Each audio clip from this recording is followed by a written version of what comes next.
बयान पर उनकी राज्यसभा सदस्यता रद्द करके सपा नेता को जेल में डाला जाए। हमें पूर्ण विश्वास है कि आप हमारी भावनाओं को ध्यान में रखकर उचित कार्रवाई करेंगे। यदि तत्काल प्रभाव से उचित कार्रवाई नहीं होती है तो महापुरुष के सम्मान में संपूर्ण देश में उग्र आंदोलन के लिए बातचीत। जयकारा वीर बजरंगी, जयकारा वीर बजरंगी।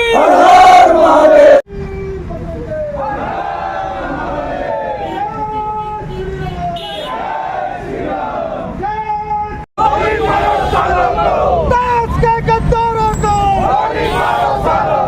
देश के गद्दारों को, महाराणा संघ जिंदाबाद। राजनीतिक सामाजिक जनहित की आवाज हालात शहर, कैसी भी हो खबर कवरेज करते हैं होकर निडर।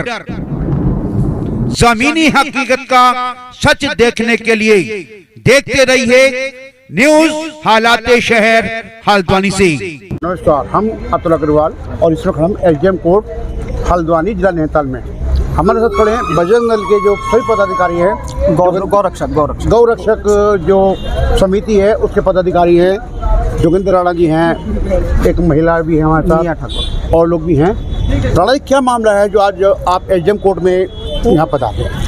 देखिए, मुस्लिम तुष्टीकरण की राजनीति लोगों के ऊपर इतनी भारी हो गई है कि उटपटांग बयान दे रहे हैं। जैसे कि विगत दिनों में आपने देखा होगा, सपा के जो राज्यसभा सांसद हैं रामजी लाल सुमन, इस व्यक्ति द्वारा हमारे जो महापुरुष हैं, भारत के महापुरुष महाराणा सांगा जी के विषय पर उनको गद्दार कहा गया राज्यसभा में, और जितने भी हम सनातनी हैं, भारतवासी हैं, हमें गद्दार की औलाद कहा गया। इस सुअर को, मैं ये भाषा का इसलिए प्रयोग कर रहा हूँ, इस सुअर को अगर इस सुअर ने अगर हमारे महापुरुषों का इतिहास पढ़ा होता तो इसको पता होता, जो राणा सांगा जिनके शरीर पे 80-80 घाव हो गए, एक आंख फूट गई, एक हाथ कट गया, पैर अपाहिज हो गया, उसके बाद भी 3-3 देशों के जिहादी इस्लामिक आक्रांताओं से वो लड़ते रहे और अपनी मातृभूमि के लिए उन्होंने अपना बलिदान दिया। ऐसे महापुरुष के लिए अगर इस तरीके की तुच्छ बातें अगर कोई व्यक्ति कर रहा है तो मुझे लगता है कि उस व्यक्ति को ना तो राज्यसभा का सदस्य होना चाहिए और ना ही उसको समाज में घूमने का कोई अधिकार है। तो हम इसी के संदर्भ में, इसी के विरोध में जितने भी सनातनी गौरक्षक हैं, हम लोग आज उस जो राज्यसभा सांसद है उसका पुतला दहन करेंगे। क्या नाम है इसका? उस राज्यसभा सांसद का नाम है रामजी लाल सुमन। ये सपा का राज्यसभा सांसद है और इसके द्वारा जो बयान दिया गया है काफ़ी निंदनीय है। आज सभी गौरक्षक उसका पुतला दहन करेंगे और सिटी मजिस्ट्रेट के माध्यम से राष्ट्रपति को एक ज्ञापन भेजेंगे कि ऐसे व्यक्ति के खिलाफ कठोर से कठोर कार्रवाई हो, इसकी राज्यसभा सदस्यता रद्द हो और इसको जेल में डाला जाए। जोगिंदर जी, देखा जा रहा है अभी पिछले कुछ महीनों से सर अनेक पार्टियों के जो नेता हैं वो अलग अलग भाषाओं में मतलब आपत्तिजनक बयान दे रहे हैं। अभी 2 दिन पहले ही एक राष्ट्रीय पार्टी के नेता के द्वारा कुमाऊं में यानी कि देवभूमि में जिहाद लाने की बात की गई है, और वहीं प्रवक्ता हैं कांग्रेस की, कोई महिला हैं, वो भी इस जिहाद को समर्थन देती नजर आ रही हैं। आखिर ये देवभूमि है, देवों की भूमि है, यहाँ ऐसी बातें ये राजनीतिक पार्टियों के नेता के द्वारा, क्या ये उत्तराखंड को तोड़ने की विचारधारा है? ये कौन सी दिशा में उड़ जा रहे हैं? देखिए, कांग्रेस के बारे में तो हम यही कहेंगे क्योंकि हम सब जानते हैं जो जिसका शीर्ष नेतृत्व जो जिहादी विचारधारा का है, और सभी जानते हैं कि वो सभी मुसलमान समुदाय से आते हैं। आप गांधी कह लो, राहुल कह लो, कुछ भी कह लो, लेकिन सबको पता है जिसका दादा मुसलमान है उसका पोता हिंदू नहीं हो सकता। और जो व्यक्ति मुस्लिम विचारधारा का है और मुस्लिम समाज में पैदा हुआ है तो उससे हम कैसे आप इससे मानवता की बात कर सकते हैं? वो तो जिहाद की ही बात करेगा।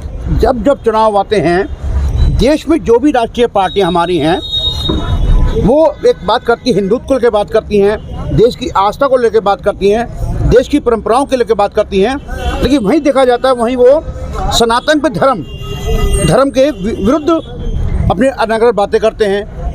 क्या ये वोट बैंक की राजनीति है या जो सनातनियों को तोड़ने की एक विचारधारा है? देखिए, ये मुस्लिम तुष्टीकरण की ही राजनीति है और मुझे लगता है कि कोई भी पार्टी जब विपक्ष में होती है तो वो गौरक्षा से लेकर हिंदुत्व की या सनातन की रक्षा की बात करती है, लेकिन जब वो सत्ता में आती है तो सारे वादे भूल जाती है। वैसे ही मैं भाजपा की बात करूं तो भाजपा भी अभी बहुत सारी मुद्दों पे भटक चुकी है और भाजपा पहले जैसी भाजपा नहीं रही है।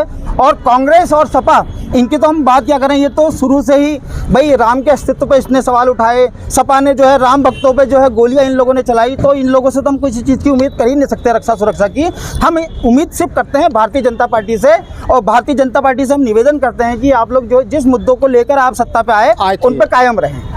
तो देखा ना, ये राणा जी, जोगिंदर राणा जी वहाँ चाहता है, इनका एक बहुत बड़ा एक आक्रोश है, गुस्सा है कि जो हमारे महाराणा संग्राम सिंह यानी कि राणा सांगा जी थे, एक बहुत ही बड़े योद्धा थे, उनको लेकर एक विशेष पार्टी के जो सांसद हैं उनके द्वारा बहुत ही अशोभनीय टिप्पणी की गई है, जिसको लेकर यहाँ पे काफ़ी आक्रोश है।